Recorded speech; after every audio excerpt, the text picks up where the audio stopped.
ঈদ মানেই আনন্দ, ঈদ মানেই খুশি, ঈদ মানেই সকলে মিলেমিশে একত্রিত হওয়া, ভালো মন্দ রান্না করে খাওয়া। দীর্ঘ 1 মাস সিয়াম সাধনার পর আজকে এই দিনটি আমাদের মাঝে ফিরে আসছে। আর এই দিনটাতে আমরা সকলেই সবার বাসায় ভালো কিছু রান্না হবে, সবাই রান্না করব, যার যার সাধ্যমতো রান্না করে আমরা সকলেই খাবো। তো এখানে আমি প্রথমেই নিয়েছি পোলাওটাকে আমি রান্না করেছি। তারপরে এখানে আমি নিয়েছি কিছু মুরগির রোস্ট করে নিচ্ছি। বাসার বাচ্চারা এটা খেতে খুবই পছন্দ করে। শুধু বাচ্চাদের কথা বললে চলবে না, আমরা বড়রাও এটাকে খুবই পছন্দ করি। খেতে বসলে যদি জানা যায় বাসায় আজকে রোস্ট রান্না হয়েছে, তো প্রথমে ওইটার প্রতি আমাদের আকর্ষণ থাকে। তো আমি রোস্টটা রান্না করে নিয়েছি।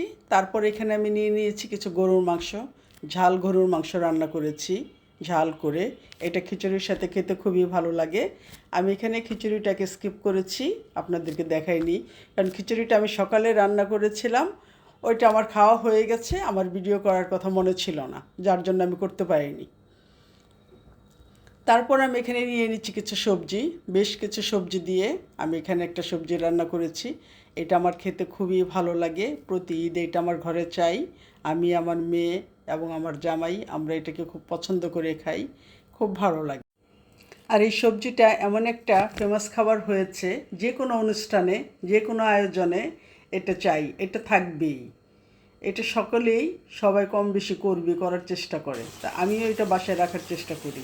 তো সেই সাথে আমি নিয়েছি কিছু ডিমের ঝাল কুরমা করেছি। এটা খেতে অনেক টেস্ট, আমার কাছে এটা অনেক ভালো লাগে, অনেক পছন্দনীয় একটা খাবার।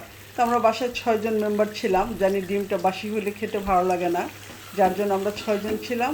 আমাদের 6 জনের জন্য আমি এটা করে নিয়েছি। এটা খেতে খুবই দারুণ টেস্ট। এটার রেসিপিগুলো আমি পরে আপনাদের সাথে শেয়ার করব। সেই সাথে করেছিলাম আমাদের ঢাকাইয়ার ঐতিহ্যবাহী সাদা গরুর মাংস ভুনা। সাদা গরুর মাংসটা ভুনা করেছি, এটা আমার ছেলে পোলাওর সাথে খুব পছন্দ করে, তো যার জন্য আমি এটা করেছি। এটা করে নিয়েছি, এটা পোলাওয়ের সাথে, রুটির সাথে, পরোটার সাথে, নানের সাথে সব কিছুতে খেতে ভালো লাগে, সব কিছুতে করা যায়। এই রেসিপিটা আমার কাছে অনেকেই চেয়েছেন, আমি সময় সাপেক্ষের কারণে আপনাদের সাথে আমি রেসিপিটা শেয়ার করতে পারিনি। তবে ইনশাল্লাহ আমি আপনাদের সাথে খুব তাড়াতাড়ি এটা রেসিপিটা আমি শেয়ার করব আপনাদের সাথে।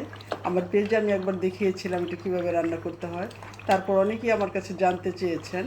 অতি তাড়াতাড়ি আমি আপনাদের সাথে রেসিপিটা শেয়ার করব। তারপরে আমি চলে যাচ্ছি ডেজার্ট খাবারে। এখানে আমি নিয়েছি লাচ্চা সেমাই, তারপরে নিয়েছি এখানে আমি জর্দা সেমাই, এবং সবশেষে করেছি আমি বাগরখানির পায়েস রান্না করেছি সাবুদানা দিয়ে। এটা তো অতুলনীয় একটা খাবার, মুখে স্বাদ লেগেই থাকে, এটা না হলে তো আমার ঘরে চলবেই না। ছোটোখাটো ঈদ আয়োজন। আল্লাহ হাফেজ।